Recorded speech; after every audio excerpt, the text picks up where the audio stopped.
September 30th is Orange Shirt Day, now also known as National Day of Truth and Reconciliation. It's when Canadians honor the Indigenous children whose lives were lost at residential schools, and those who survived.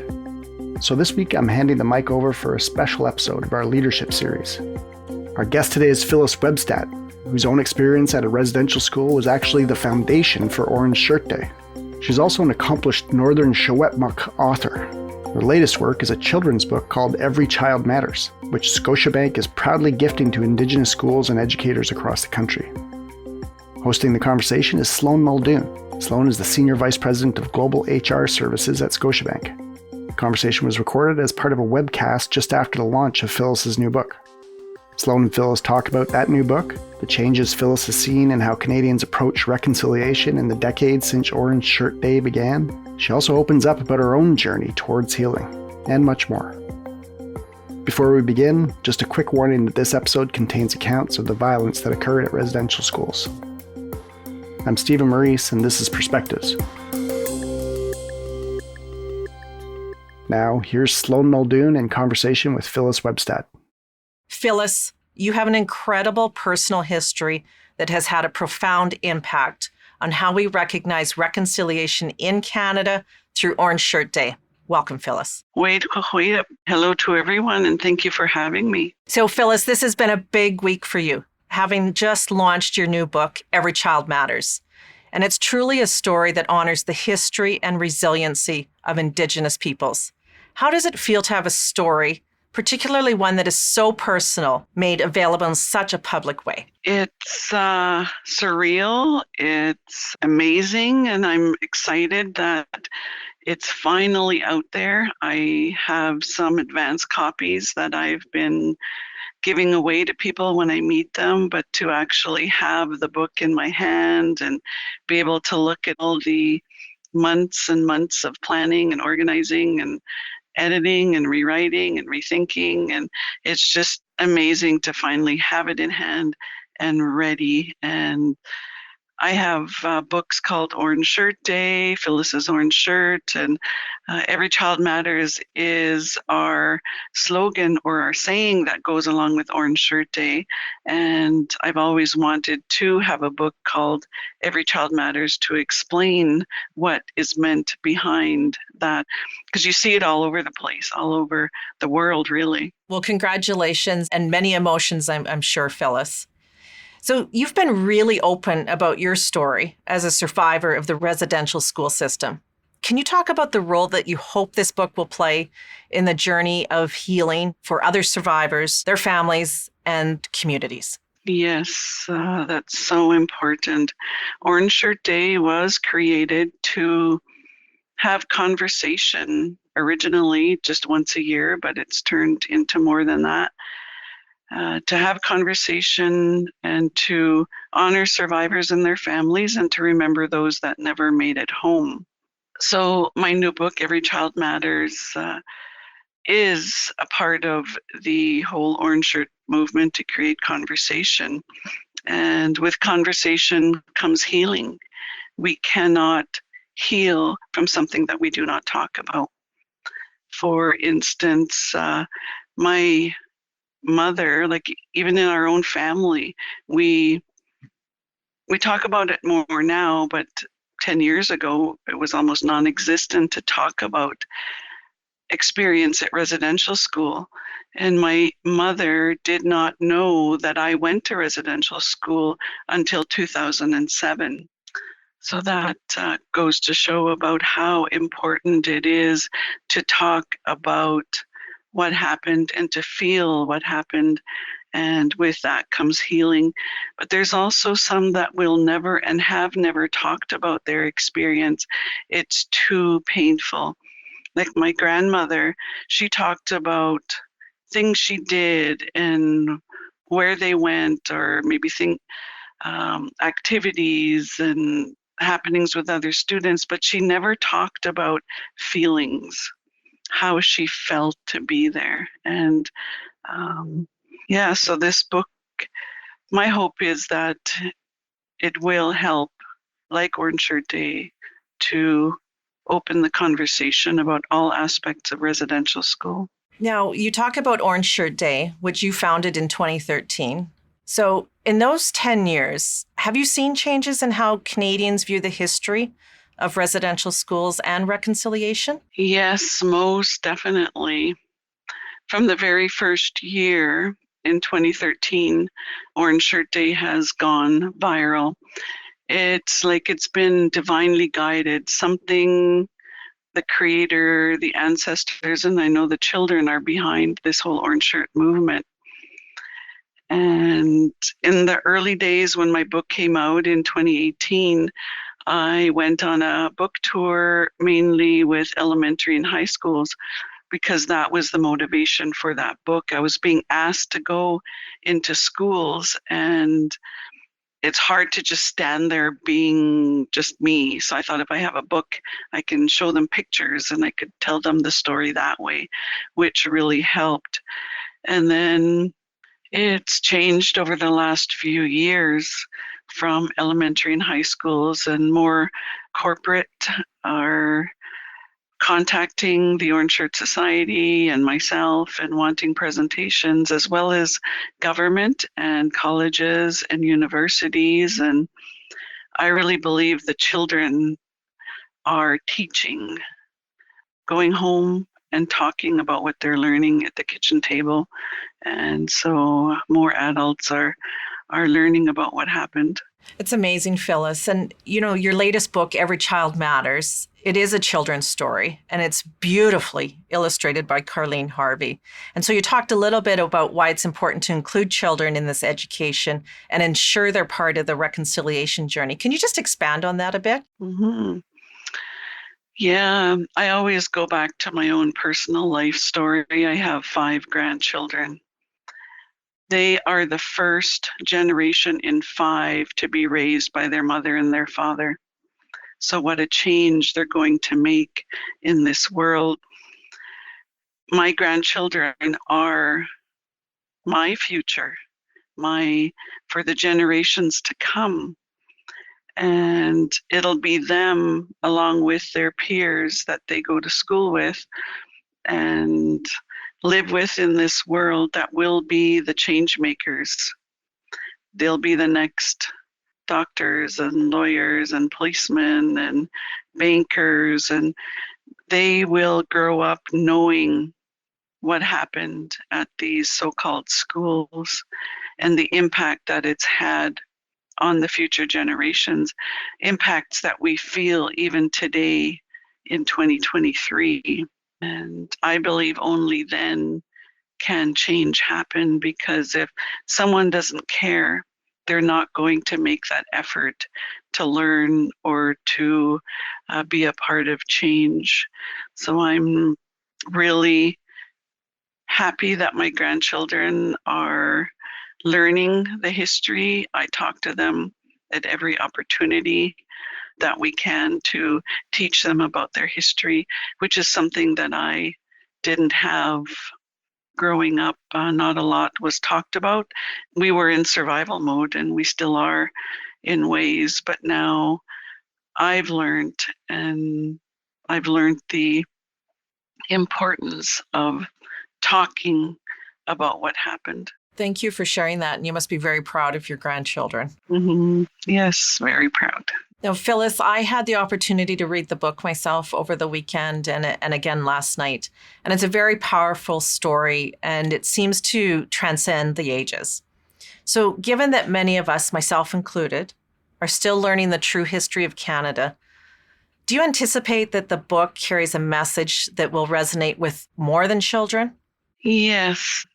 Anything to do with the whole orange shirt movement from the very beginning, no matter what it is, me telling my story or the books. And even my first book was used in college because there wasn't a lot of curriculum, and that's changing over the years. And when I speak corporately, sometimes they purchase books for their staff, and just can't go wrong, I guess, even with children's books for adults, because this wasn't talked about when I was in high school.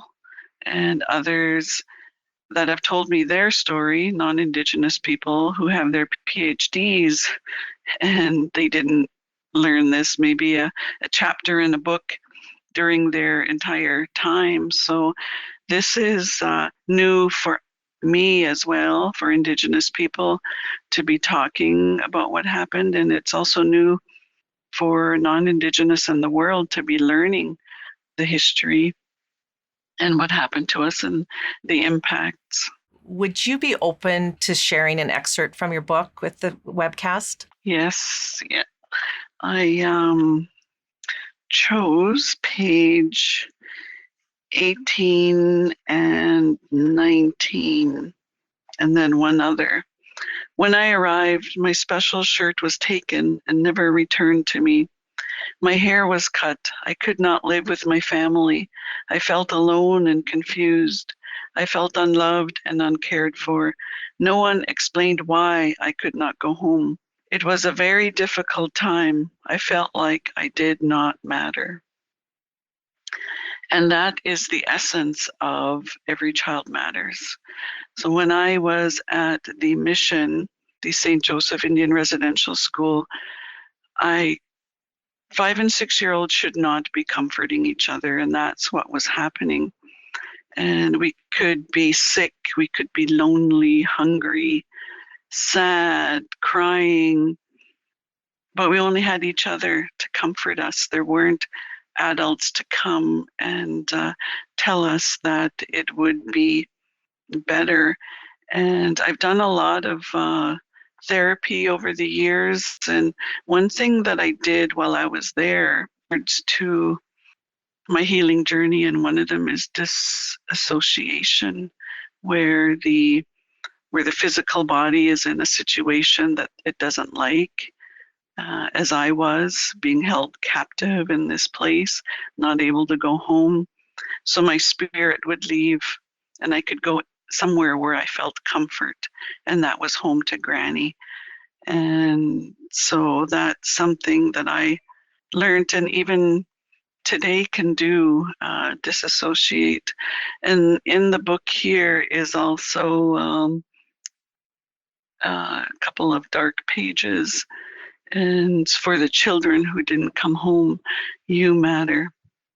And just down the road from me, from where I am, at our office here is the mission. It's about 3 minutes, and there are graves of children that will be excavated and repatriated at some point down the road. So Every Child Matters includes those children that never came home. And survivors were children when they were at these so-called schools, and they're adults now and elders, and they matter, which is all in the book on different pages. Thanks, Phyllis, for sharing your very personal story. So, Phyllis, former Senator Murray Sinclair has famously said, truth before reconciliation. Can you explain what that means to everyone and why it's so important? Yes, and it's when asking a question, one must be prepared to receive the truth. And the truth is not yet fully told. And truth comes before reconciliation. In my presentations, I talk about this and how there are brothers and sisters, aunts and uncles that have family members who never came home. People alive today have siblings and family that never came home. And I could have been one of those, saying I had an aunt or an uncle that never came home. But thankfully, we are fortunate, and I always give thanks that all of Granny's children, as well as herself, made it. That's why we call ourselves survivors. We survived and some did not. And one of the harsh truths, there are women alive today to tell their truths about how they were impregnated by priests and brothers and maybe sometimes the older boys, and their child was killed and incinerated. These children will never be a part of the official count. And even some of the children that were killed, older children, were incinerated. So they will never be a part of the official count. Only if their families come forward and there's some kind of documentation. So this is genocide and what we deal with as Indigenous people on a daily basis. And we're talking excavating and repatriating. It's going to get even harder. I'm 3 minutes from where there's bodies outside of the grounds, and our way as Secwepemc people is to be there for others when they lose loved ones. It's my responsibility to be there for those families when they are bringing their loved ones home, if that's what ends up happening. And I really believe that is coming. And this is going to happen all across Canada. So for those people that are non-believers, that don't believe that this is true, we as Indigenous people have enough to deal with. So I believe it is up to non-Indigenous people to deal with the non-believers. And there's a special interlocutor report on what I'm talking about that talks about this. And in that report, it talks about how non-believers went into the Tecumseh site with shovels to dig up to try to find if it was true or not. So yeah, so some don't believe the truth, but there's Indigenous people that have lived and are still living the truth of what happened in their families, and truth comes before reconciliation, that's for sure. Thanks, Phyllis, for sharing your personal lived experiences. Mm-hmm. So you transferred a very personal story from your heart to the pages in this book. What was that process like? If I had set out to do this on purpose, if I had written a business plan and tried to get people to buy into what I was trying to do, and it wouldn't have worked. But everything that's happened in these 10 years has been divinely guided. So I believe the ancestors and the children are behind this. And for whatever reason, I've been chosen to do this. And there is a spiritual side to this whole story that I've held close to my heart that I will tell at some point. I'm working on an autobiography, and I told the story to the National Center for Truth and Reconciliation. I said on the Survivor Circle, and there will be a video about that vision that I received in the sweat house when I had just started my healing journey. And this page is what I seen in that sweat house. And so very quickly, I started my healing journey in 1994. And in 97, my aunt, Agnes Jack, that raised me after she took me from Granny when I was 10, she had a book called, or has a book called Behind Closed Doors. That's a Kamloops Indian Residential School stories. And this was 97 when that book was released. And they had a reunion on the Kamloops school grounds. And I had just started my healing journey in 94. But they had a speaker, Satsan Herb George, that came and spoke. And what he said was, I knew something was wrong. I didn't know what it was called, and I didn't know what to do about it. And that was me. Third generation survivor. Nobody ever explained anything. And when he said that, I just started crying, and I couldn't stop. And there's more to the story, but eventually I ended up in a sweat house down by the river right there at the Kamloops Residential School. It's different than then in 97 than it is today. And the counselor brought me inside the sweat house, and I was still crying 4 hours later. And yeah, my grandfather appeared to me in the sweat house. It was dark. This was the rocks and the fire. And in here was you can see this is a skull. We didn't put the skull in the book because it's for children, but I seen this in a gift shop in Kamloops and I picked it up.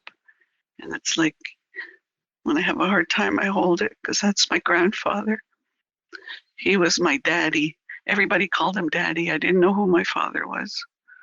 And but he was my daddy, and he passed on when I was about 7.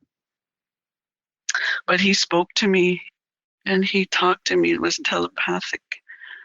And when he was talking to me, it was like, this is so cool.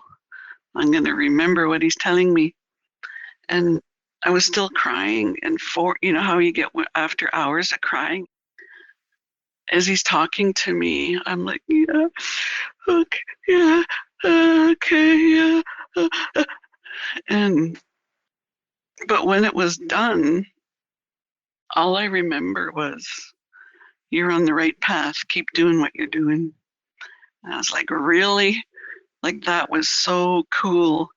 And like, I really wanted to remember what he was telling me. And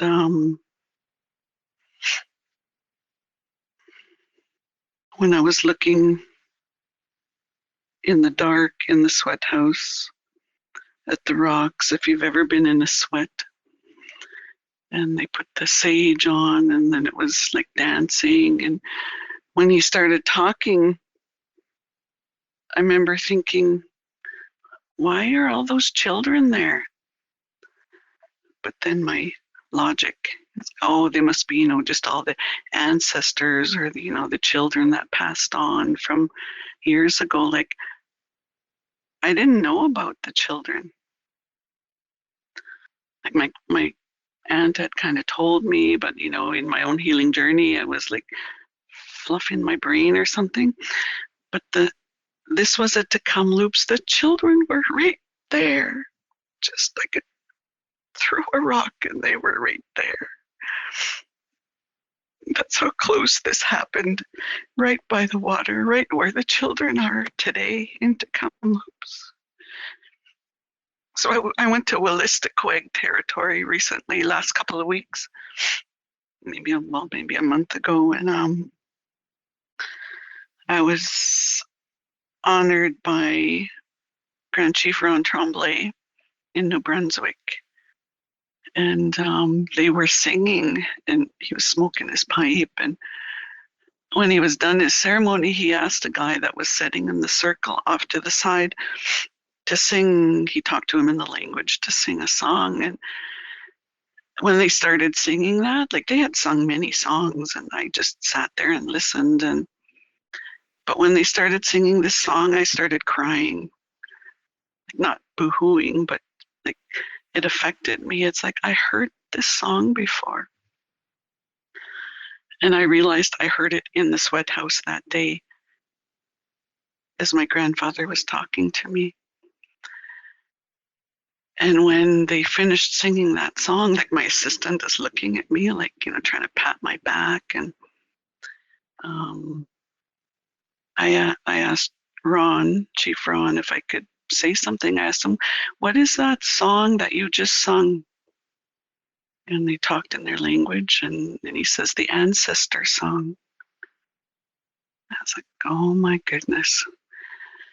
Wolastoqiyik territory is where residential schools started. And I learned that on my trip. I never knew that. I need to go back to, the elders asked me to sweat with them, but we had our schedule set, so I couldn't. So I need to go back to do that especially. And the guy that sung this song, after I shared this whole story that I'm telling you, he called it a vision, and I've never heard it referred to as a vision. So I'm going to be talking about that more, about the spiritual side. And I tell you, it's been, I don't swear very often, but damn hard to do. But I just, I keep things close to me and to try to make the ancestors proud and the children. And one day there will be no survivors left in Canada. And it's a simple story, that children can understand and adults. And it's a conversation starter, a door opener to other conversation. And so that's the spiritual side. I didn't set out to tell you that. That's not in my notes. But I'm not sure where to go with it from where it's at now. Like, I've told it to you. I've told it to the National Centre, and you're the second one to have the recording of the story. But yeah, so we're at 10 years, and one thing I really have been afraid of lately is having years of my life taken off because of what I'm doing, and I really need to learn more self-care. And I'll be taking the next 2 weeks off and really trying not to get called in to do stuff. So anyway, thank you for listening to that. Well, Phyllis, thank you for sharing. You're making your ancestors, the survivors, the next generation very, very proud. And I thank you for sharing very deep personal experiences with the residential school system and your courage and your stewardship on the collective journey towards truth and reconciliation. Phyllis, I'm honored to have spent this time with you. Mm-hmm. Yes. Thank you for having me. Kuksjam. Thank you. You've been listening to an interview with Phyllis Webstad, an author and the creator of Orange Shirt Day. She was speaking with Sloane Muldoon, the Senior Vice President of Global HR Services at Scotiabank. The Perspectives podcast is made by me, Stephen Maurice, as well as Armina Lagaya and our producer, Andrew Norton. For a transcript of this episode, visit our website, scotiabank.com/perspectives. We'll see you next time.